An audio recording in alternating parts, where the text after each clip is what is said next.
Is this the dagger?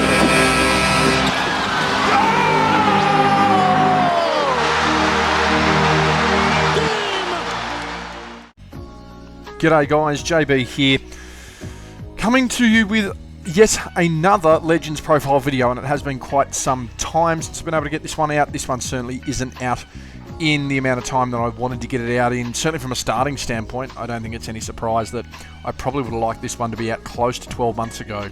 And I certainly at least would have liked this one out within the last couple of weeks.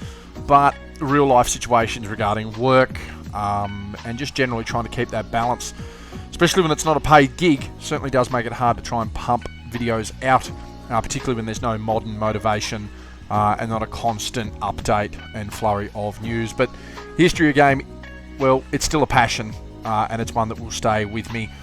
Of course, the Legends profile series has had quite a number of names. We've had Dennis Johnson, Kevin McHale, Dennis Rodman, Ben Wallace, Dwight Howard, Paul Arizin, Sam Jones, Nate Thurman, Bobby Dandridge, Bobby Jones, Sidney Moncrief, and now we move on to the nice guy of the bad boys. We move over to the legendary Joe Dumars.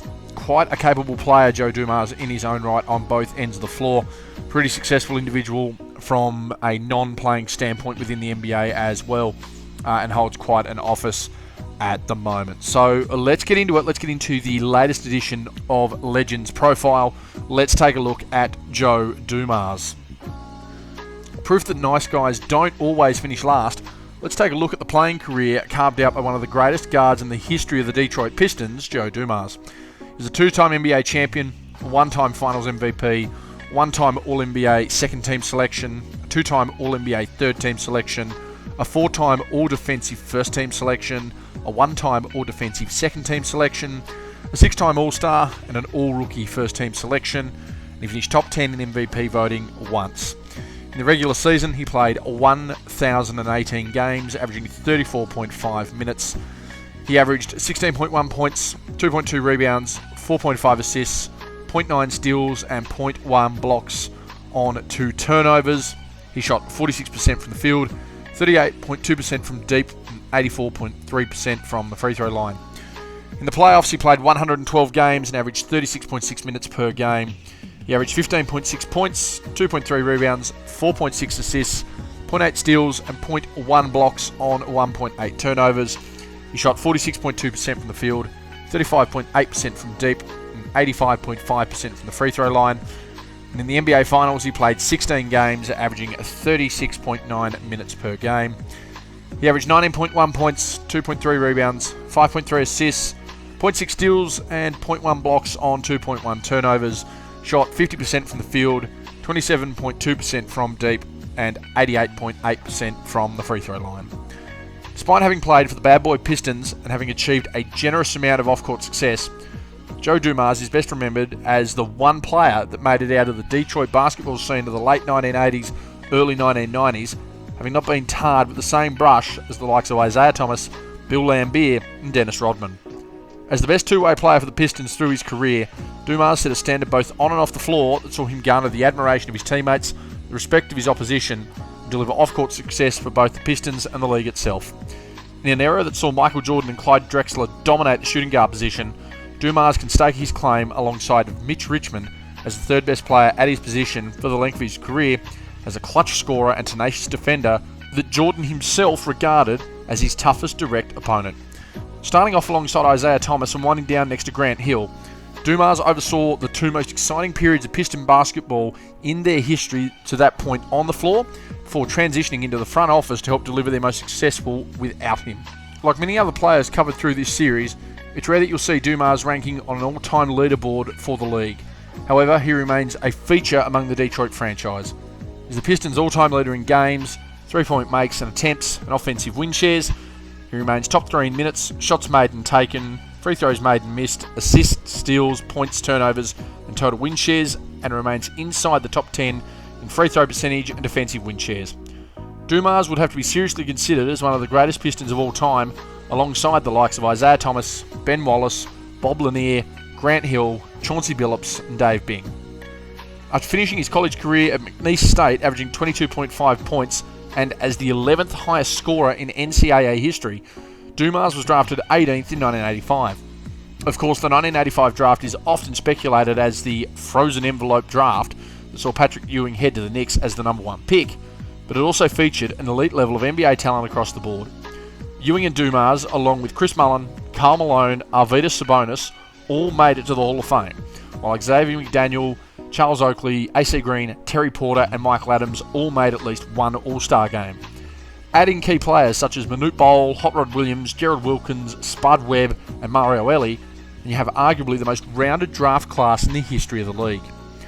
Joining the Pistons at the point they had finally turned the corner and started their upward trend to what would be 3 straight trips to the finals for back-to-back titles, Dumars would prove to be a thorn in the side of every elite perimeter player at the time on both sides of the ball. Offensively, Dumars was happy to isolate one-on-one, utilise screens for a jump shot, or simply be the link-up guy for the likes of Isaiah Thomas, Vinnie Johnson and Mark Aguirre to make the defence pay. Speaking of defence, there's a case to be made that no single player held a better defensive record against the game's greatest player, Michael Jordan. Sure, MJ was still going to get his points, but to slow Jordan down and lower his efficiency was a major reason for the Pistons' success during this time period. Let it not be lost that the other players of that era on the outside also suffered the same fate. Reggie Lewis, Clyde Drexler and Michael Cooper were all key players Dumars encountered during the Bad Boys' peak, and all three were never quite the same players compared to other matchups and series. Dumars for his career earned 6 All-Star appearances and 5 All-Defensive selections, outlining that players can be more than just a scorer to truly have an impact on the league. Dumars' rookie campaign was certainly not something that any player would be bragging about, but to be a key contributor off the bench for a team that had clearly built a foundation for success was nothing to scoff at. By 1987, Dumars had moved to the starting lineup in a move that proved pivotal to Detroit making the Eastern Conference Finals. Of course, the steal by Larry Bird on the inbound pass coupled with the Rodman, Isaiah Bird racial fiasco ultimately saw the team fall short of the big dance. Many people saw the ageing Celtics on the way down, and the upstart, young and brash Pistons on the rise, with a game style that saw no one player the true key that was going to unlock the door to their success.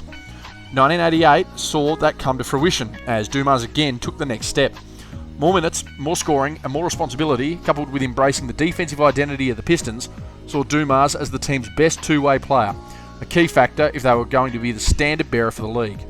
The one issue holding the Pistons back would be the matchup with the Lakers, but it was a task that they appeared to be up for, and Dumars was more than key in their chances to close the series out.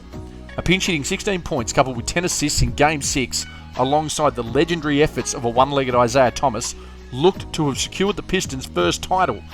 However, one of the least talked about phantom fouls in league history all but proved the difference between the Lakers securing back-to-back titles and the Pistons eventually being the first three-peat NBA champion since those Boston Celtics of the 1960s. Dumars looked to take the reins from the injured Thomas in the closing game of the series, but his 25 points, 4 rebounds, 5 assists night wasn't enough. The Lakers won by 3. Fortunately for Detroit, this would be their last series loss until 1991. Dumars may not have been the out-and-out number one offensive option during the Pistons' championship run, but a fair case can be made that he was their best overall player. A capable offensive player who sat just a shade below Isaiah Thomas for those 2 years, delivered as one of the league's 5 best defenders, and proved to be as clutch as any player in the league. Couple that with elite efficiency, while having the job of facing off directly with Reggie Lewis, Ricky Pierce, Michael Jordan, Michael Cooper, Reggie Miller, Gerald Wilkins and Clyde Drexler, and it's hard to see how anyone could underestimate the impact Dumars had in bringing the first 2 championships to the Motor City. How important, you ask? The first ever Finals MVP for the Detroit Pistons was not Isaiah Thomas, it was Joe Dumars, against the Los Angeles Lakers. That isn't to suggest that Dumars was not to the same level in the 1990 Finals either, but his impact proved to be down by comparison. And understandable too, with Dumars finding out his father had passed before tip-off of the 1990 Finals. This would be the final championship run of the Pistons, but Dumars set a precedent for the remainder of his career. Dumars would capture 4 of his 6 All-Star selections after the championship years, proving to be a notable statesman for the game and perennial defensive nightmare for opposing players.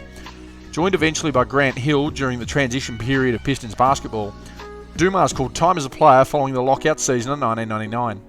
His impact was not lost on the game, however, leading the Pistons in the front office to their championship and sustained success throughout the 2000s, and most recently leading the NBA as head of basketball operations.